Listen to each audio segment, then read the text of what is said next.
नमस्ते। आप कैसे हैं? अच्छे हैं सर। उत्तर प्रदेश में ठंड शुरू हो गई? हाँ सर। अच्छा। मुझे बताया गया है कि आप कोरोना काल में मास्क बनाकर लोगों को बांट रही है और मदद कर रही है। इस हाँ जनसेवा सर। के इस काम में ये आपको अनुभव कैसा रहा? और लोग ये बात मानते हैं कि मास्क पहनने वाली?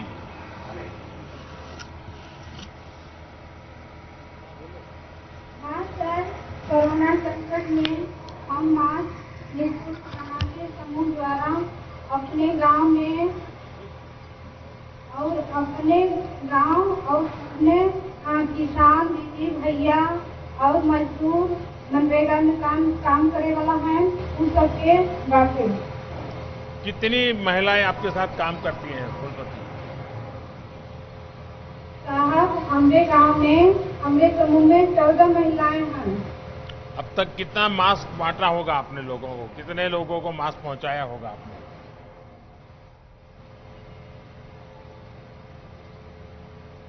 लगभग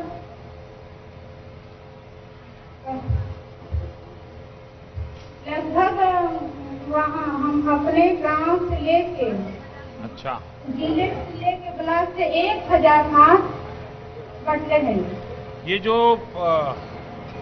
पानी का कार्यक्रम बड़ा बना रहे हैं हम लोग, घर घर पाइप से पानी पहुंचेगा, तो ये बात आप सब महिलाओं के बीच में, गांव के लोगों में पहुंच गई है क्या? हाँ साहब, हमरे समूह में गांव के महिलाओं से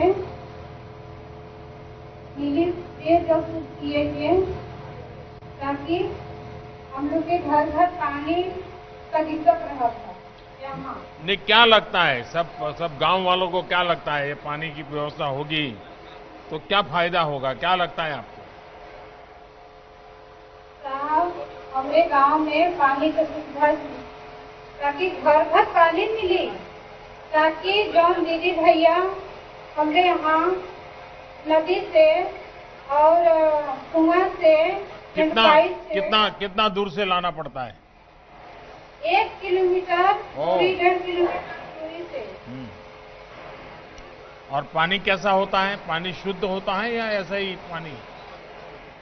ना ही आपको साहब। अब जब साफ पानी मिलेगा तो लोग पानी बचाएंगे कि पानी बर्बाद करेंगे? क्या लगता है आपको? नहीं साहब, पानी बचाएंगे। पक्का बचाएंगे? हाँ साहब देखिए, पानी का महत्व क्या है, पानी के बिना जिंदगी कितनी कठिन है, ये हमारी माताएं बहनें बहुत अच्छी तरह समझती हैं। और मैं जब गुजरात में था मुख्यमंत्री, हमारा कच्छ जो है वो तो पूरा रेगिस्तान है। जैसे आपका विंध्य में पानी की दिक्कत है, जैसे बुंदेलखंड में पानी की दिक्कत है, वहां रेगिस्तान में भी यही हाल था। तो हमने महिलाओं की कमेटियां बनाई और उन्हीं को काम दिया। इतना अच्छा काम किया बहनों ने, वो सारी चीजों को संभालना, लोगों से टैक्स वसूल करना, कभी खराब हो जाए तो रिपेयरिंग करना, सब काम बहनें करती थी। उनको एक बहुत बड़ा अवार्ड भी मिला था। तो मैं चाहूंगा कि महिलाओं में अगर जागृति रहेगी तो पानी का काम भी अच्छा होगा और पानी बचाव का भी काम अच्छा होगा। तो फूलपति जी, अब आपका जो स्वसहाय जूथ है उनको आपने ट्रेन करना चाहिए पानी के लिए, उनको समझाना चाहिए, गांव गांव जाना चाहिए, पानी कैसे बचाना। तो करेंगे आप लोग? हाँ पक्का करेंगे? पक्का करेंगे साहब। चलिए, आपको बहुत बहुत धन्यवाद, बहुत बहुत शुभकामनाएं।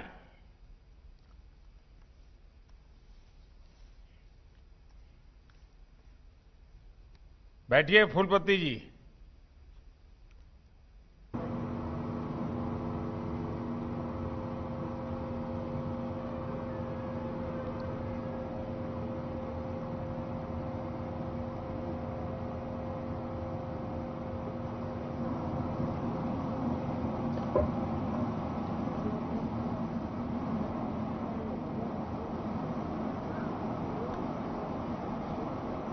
योगी जी, मुझे लगता है कि काफी बच्चे बहुत आवाज डिस्टरबेंस आ रहा है, तो हम ऐसा करेंगे, अब हम ये बातचीत का कार्यक्रम यहीं पर स्थगित करके कुछ विषय मैं बता दूं ताकि समय लोगों का बर्बाद ना हो।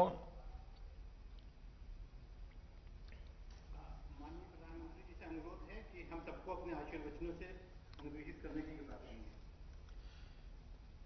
देखिए, जीवन की एक बड़ी समस्या जब हल होने लगती है तो एक अलग ही विश्वास झलकने लगता है। ये विश्वास आप सभी के साथ जो संवाद का कार्यक्रम बनाया गया, टेक्नोलॉजी के कारण हर किसी से मैं बात नहीं कर पाया, लेकिन मैं आपको देख पा रहा था। जिस प्रकार से आप जैसे घर में बहुत बड़ा उत्सव हो और जिस प्रकार से कपड़े पहन करते हैं घर में, साज सजा, वो सब मुझे दिख रहा था। मतलब कि कितना उत्साह और उमंग भरा पड़ा है आपके अंदर, वो मैं यहां से देख रहा था। ये उत्साह, ये उमंग, ये अपने आप में ही इस योजना का मूल्य कितना बड़ा है। पानी के प्रति आप लोगों की संवेदनशीलता कितनी है। परिवार में जैसे शादी ब्याह हो ऐसा माहौल आपने बना दिया है। इसका मतलब हुआ कि सरकार आपकी समस्याओं को भी समझती है, समस्याओं के समाधान में सही दिशा में आगे भी बढ़ रही है। और जब आप इतनी बड़ी मात्रा में जुड़े हैं, उत्साह उमंग के साथ जुड़े हैं, तो मुझे पक्का विश्वास है कि योजना सोचा है उससे जल्दी होगी। हो सकता है पैसे भी बचा लें आप लोग और अच्छा काम करें, क्योंकि जन भागीदारी होती है तो बहुत बड़ा परिणाम मिलता है। मां विंध्यवासिनी की हम सभी पर विशेष कृपा है कि आज इस क्षेत्र के लाखों परिवारों के लिए इस बड़ी योजना की शुरुआत हो रही है। इस योजना के तहत लाखों परिवारों को उनके घरों में नल से शुद्ध पेयजल मिलेगा। इस आयोजन में हमारे साथ जुड़ी हुई उत्तर प्रदेश की राज्यपाल श्रीमती आनंदीबेन पटेल जी, सोनभद्र में उपस्थित उत्तर प्रदेश के यशस्वी मुख्यमंत्री श्रीमान योगी आदित्यनाथ जी, केंद्रीय मंत्रिमंडल के मेरे सहयोगी श्रीमान गजेंद्र सिंह जी, यूपी सरकार में मंत्री भाई महेंद्र सिंह जी, अन्य मंत्रीगण, सांसद और विधायकगण, विंध्य क्षेत्र के सभी बहनों और वहां पर उपस्थित सभी भाइयों को भी मैं बहुत बहुत अभिनंदन करता हूं। साथियों, विंध्य पर्वत का ये पूरा विस्तार पुरातन काल से ही विश्वास का, पवित्रता का, आस्था का एक बहुत बड़ा केंद्र रहा है। उत्तर प्रदेश में तो कई लोग जानते हैं, रहीमदास जी ने क्या कहा था। रहीमदास जी ने भी कहा, जा पर विपदा परत है, जा पर विपदा परत है, सो आवत यही देश। भाई और बहनों, रहीमदास जी के इस विश्वास का कारण इस क्षेत्र के अपार संसाधन थे, यहां मौजूद अपार संभावनाएं थी। विंध्याचल से शिप्रा, वेणगंगा, सोन, महानद, नर्मदा, कितनी ही नदियों की धारा वहां से निकलती है। मां गंगा वेलन और कर्मनाशा नदियों का भी आशीर्वाद इस क्षेत्र को प्राप्त है। लेकिन आजादी के बाद दशकों तक अगर उपेक्षा का शिकार भी अगर कोई क्षेत्र हुआ है तो यही क्षेत्र सबसे अधिक हुआ है। विंध्याचल हो, बुंदेलखंड हो, ये पूरा क्षेत्र संसाधनों के बावजूद अभाव का क्षेत्र बन गया। इतनी नदियां होने के बावजूद इसकी पहचान सबसे अधिक प्यासे और सूखा प्रभावित क्षेत्रों से ही रही। इस वजह से अनेकों लोगों को यहां से पलायन करने पर भी मजबूर होना पड़ा। साथियों, बीते वर्षों में विंध्याचल की इस सबसे बड़े परेशानी को दूर करने एक निरंतर काम किया गया है। यहां घर घर जल पहुंचाने और सिंचाई की सुविधाओं का निर्माण इसी प्रयास का एक बहुत अहम हिस्सा है। पिछले साल बुंदेलखंड में पानी से जुड़ी बहुत बड़ी परियोजना पर काम शुरू किया गया था, जिस पर तेजी से काम चल रहा है। आज 5,500 करोड़ रुपए की विंध्य जलापूर्ति योजना का शिलान्यास भी हुआ है। इस परियोजना के लिए सोनभद्र और मिर्जापुर जिलों के लाखों साथियों को और विशेष स्तर पर माताओं, बहनों और बेटियों को बहुत बहुत बधाई का ये अवसर है। और आज जब मैं इस क्षेत्र के लोगों से बात करता हूं तो स्वाभाविक है कि इस अवसर पर मैं मेरे पुराने मित्र स्वर्गीय सोनेलाल पटेल जी की भी याद कर रहा हूं। वो इस इलाके की पानी की समस्या को लेकर बहुत चिंतित रहते थे। इन योजनाओं को शुरू होते देख आज सोनेलाल जी की आत्मा जहां भी होगी उनको बहुत संतोष होता होगा और वे भी हम सब पर आशीर्वाद बरसाते होंगे। भाइयों और बहनों, आने वाले समय में जब यहां के 3,000 गांवों तक पाइप से पानी पहुंचेगा तो 40 लाख से भी ज्यादा साथियों का जीवन बदल जाएगा। इससे यूपी के, देश के हर घर तक जल पहुंचाने के संकल्प को भी एक बहुत बड़ी ताकत मिलेगी। ये परियोजना कोरोना संक्रमण के बावजूद विकास यात्रा को तेजी से आगे बढ़ते उत्तर प्रदेश का भी एक उदाहरण है। पहले जो लोग उत्तर प्रदेश के विषय में धारणाएं बनाते थे, अनुमान लगाते थे, आज जिस प्रकार से उत्तर प्रदेश में एक के बाद एक योजनाएं लागू हो रही हैं, उत्तर प्रदेश की सरकार की, उत्तर प्रदेश सरकार के कर्मचारियों की एक छवि पूरी तरह बदल रही है। इस दौरान जिस प्रकार यूपी में कोरोना से मुकाबला किया जा रहा है, बाहर से गांव लौटे श्रमिक साथियों का ध्यान रखा, रोजगार का प्रबंध किया, ये बहुत सामान्य काम नहीं है जी। इतने बड़े प्रदेश में इतनी बारीकी से एक साथ इतने मोर्चों पर काम करना उत्तर प्रदेश ने कमाल करके दिखाया है। मैं उत्तर प्रदेश की जनता को, उत्तर प्रदेश की सरकार को और योगी जी की पूरी टीम को बहुत बहुत बधाई देता हूं।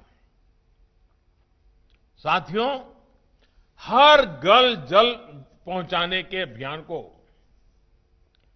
अब करीब करीब 1 साल से भी ऊपर समय हो गया है।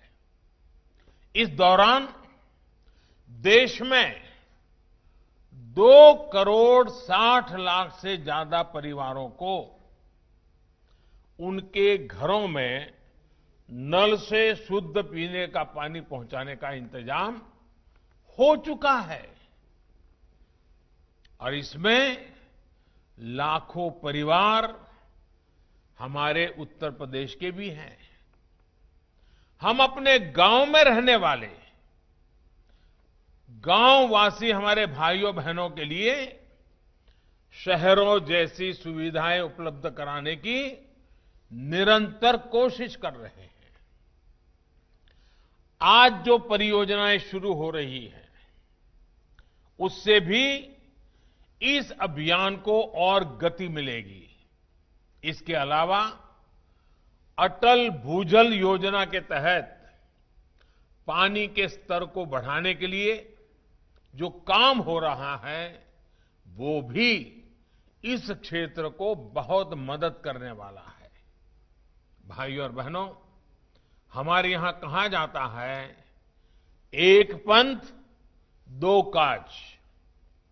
लेकिन आज जो योजनाएं बनाई जा रही हैं, वहां तो एक पंथ अनेक काज, उनसे अनेक लक्ष्य सिद्ध हो रहे हैं।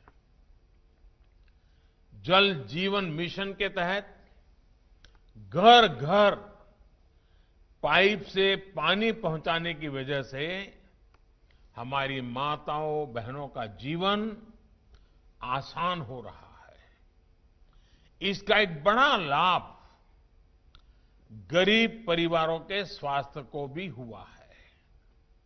इससे गंदे पानी से होने वाली हैजा, टाइफाइड, इंसेफेलाइटिस जैसी अनेक बीमारियों में भी कमी आ रही है। यही नहीं, इस योजना का लाभ इंसानों के साथ साथ पशुधन को भी हो रहा है। पशुओं को साफ पानी मिलता है तो वो भी स्वस्थ रहते हैं। पशु स्वस्थ रहें और किसान को, पशुपालक को परेशानी ना हो, इस उद्देश्य को लेकर भी हम आगे बढ़ रहे हैं।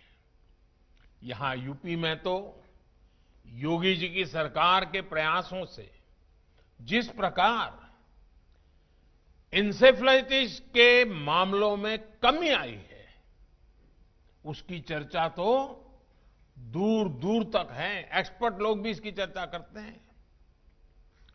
मासूम बच्चों का जीवन बचाने के लिए योगी जी और उनकी पूरी टीम को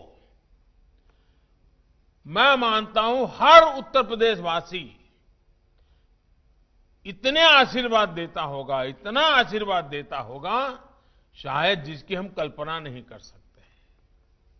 जब विद्यांचल के हजारों गांवों में पाइप से पानी पहुंचेगा, तो इससे भी इस क्षेत्र के मासूम बच्चों का स्वास्थ्य सुधरेगा, उनका शारीरिक और मानसिक विकास और बेहतर होगा। इतना ही नहीं, जब शुद्ध पानी मिलता है तो कुपोषण के खिलाफ जो हमारी लड़ाई है, पोषण के लिए हम जो मेहनत कर रहे हैं, उसके भी अच्छे फल उसके कारण मिल सकते हैं। साथियों, जल जीवन मिशन सरकार के उस संकल्प का भी हिस्सा है जिसके तहत स्वराज की शक्ति को गांव के विकास का माध्यम बनाया जा रहा है। इसी सोच के साथ ग्राम पंचायत को, स्थानीय संस्थाओं को अधिक से अधिक अधिकार दिए जा रहे हैं। जल जीवन मिशन में पानी पहुंचाने से लेकर पानी के प्रबंधन और रखरखाव पर भी पूरा जोर है और इसमें भी गांव के लोगों की भूमिका बहुत अहम है। गांव में पानी के स्रोतों के संरक्षण को लेकर भी काम किया जा रहा है। सरकार एक साथी की तरह, एक सहायक की तरह आपकी विकास यात्रा में एक भागीदार की तरह आपके साथ है।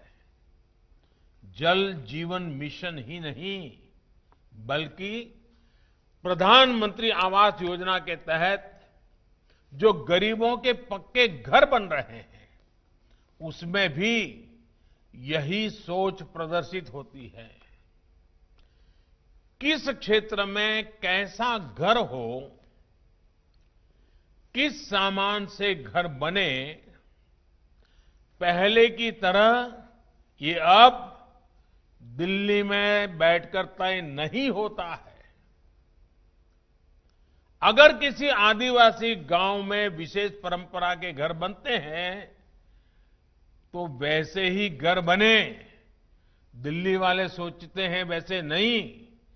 वहां का आदिवासी जो चाहेगा, जैसा चाहेगा, जैसी उसकी रहन सहन है वैसा घर बने, ये सुविधा दी गई है। भाई और बहनों, जब अपने गांव के विकास के लिए खुद फैसले लेने की स्वतंत्रता मिलती है, उन फैसलों पर काम होता है, तो उससे गांव के हर व्यक्ति का आत्मविश्वास बढ़ता है। आत्मनिर्भर गांव, आत्मनिर्भर भारत के अभियान को उसके कारण बहुत बड़ा बल मिलता है। इससे लोकल स्तर पर पैदा होने वाले सामान की खपत ज्यादा होती है। लोकल स्तर पर ही जो कुशल लोग हैं उनको रोजगार मिलता है। राजमिस्त्री हो, फीटर हो, प्लम्बर हो, इलेक्ट्रिशियन हो, ऐसे अनेक साथियों को गांव में या तो गांव के पास ही रोजगार के साधन बनते हैं। साथियों, हमारे गांवों को, गांव में रहने वाले गरीबों को, आदिवासियों को जितनी प्राथमिकता हमारी सरकार ने दी उतनी पहले नहीं दी गई।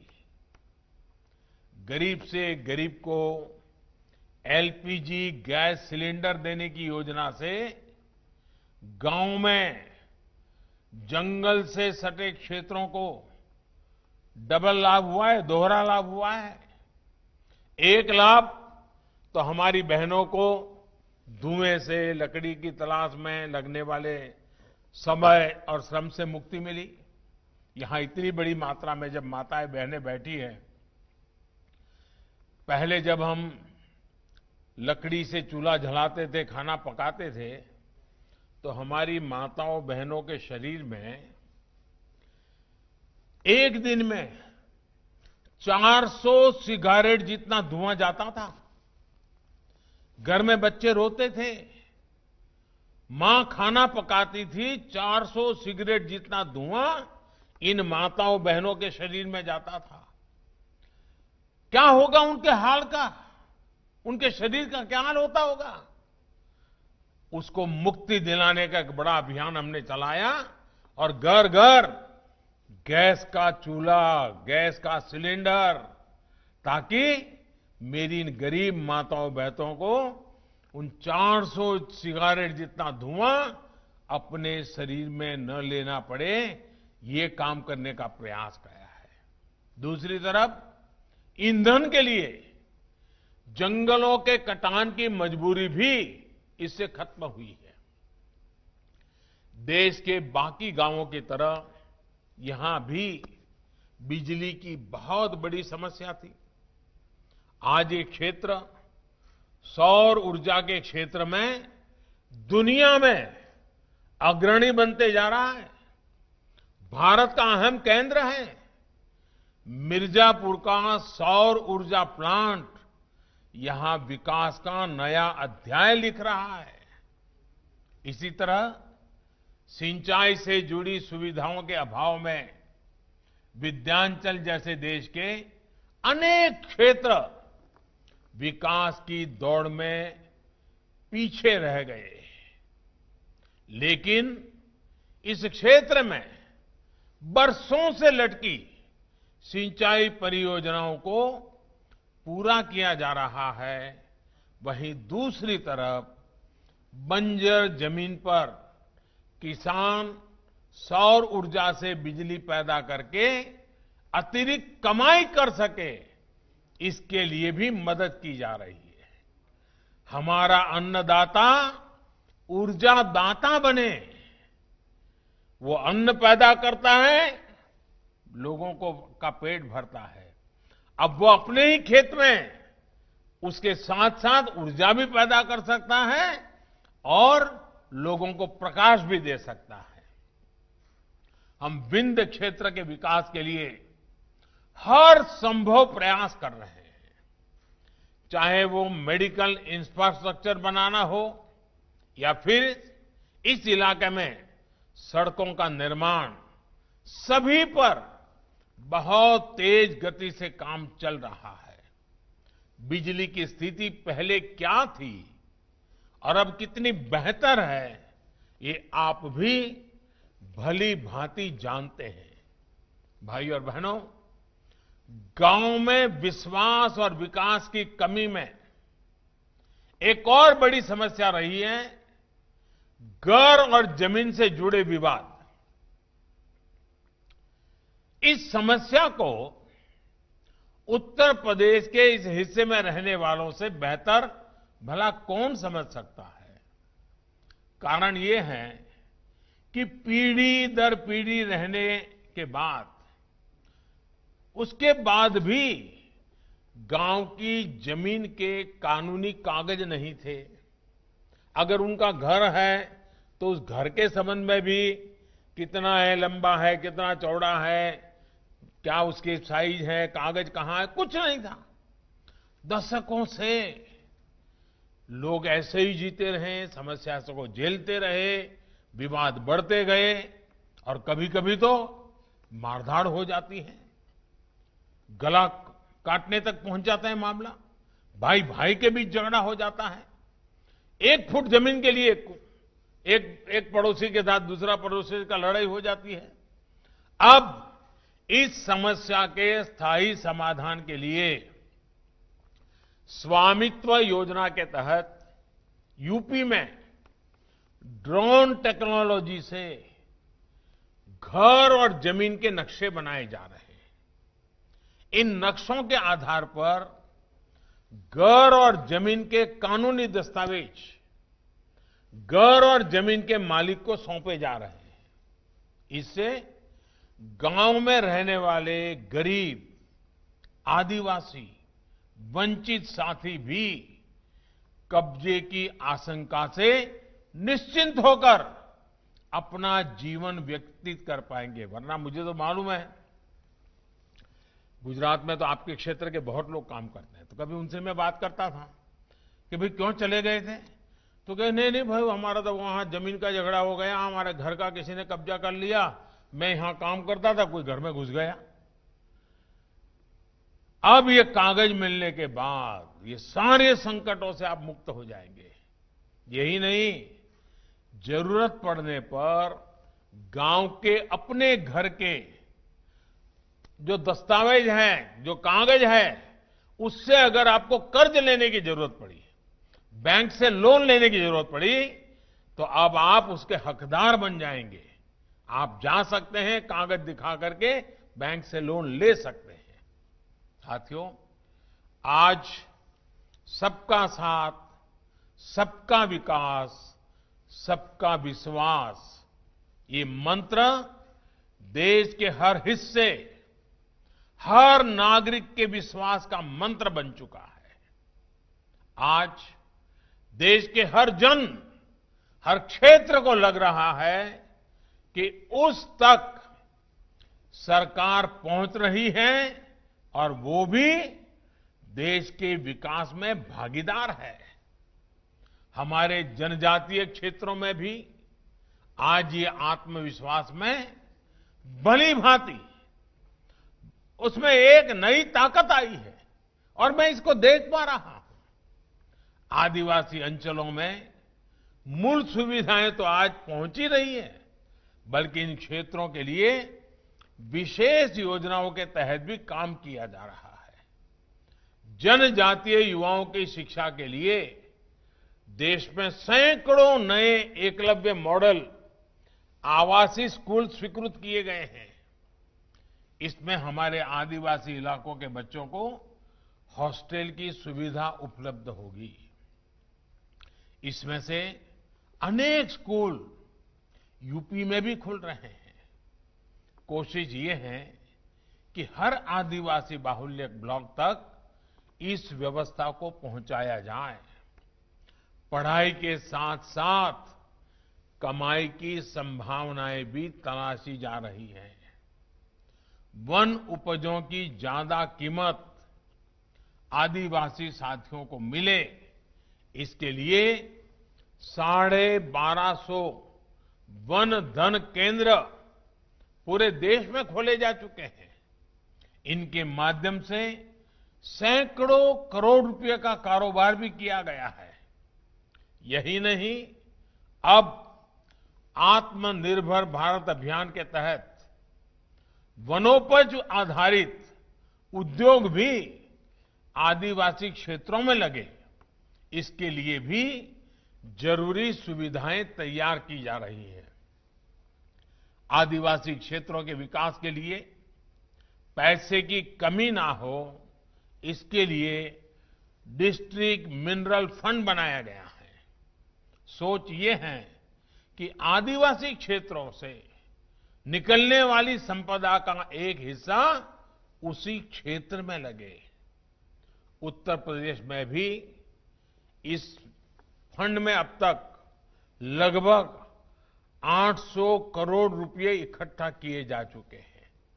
इसके तहत 6,500 से ज्यादा प्रोजेक्ट स्वीकृत भी किए जा चुके हैं और सैकड़ों प्रोजेक्ट पूरे भी हो चुके हैं। साथियों, ऐसे ही काम आज भारत के आत्मविश्वास को प्रतिदिन बढ़ा रहे हैं। इसी आत्मविश्वास के दम पर आत्मनिर्भर भारत बनाने में हम सभी जुटे हैं। मुझे विश्वास है कि विंध्य जलापूर्ति योजना से ये आत्मविश्वास और मजबूत होगा।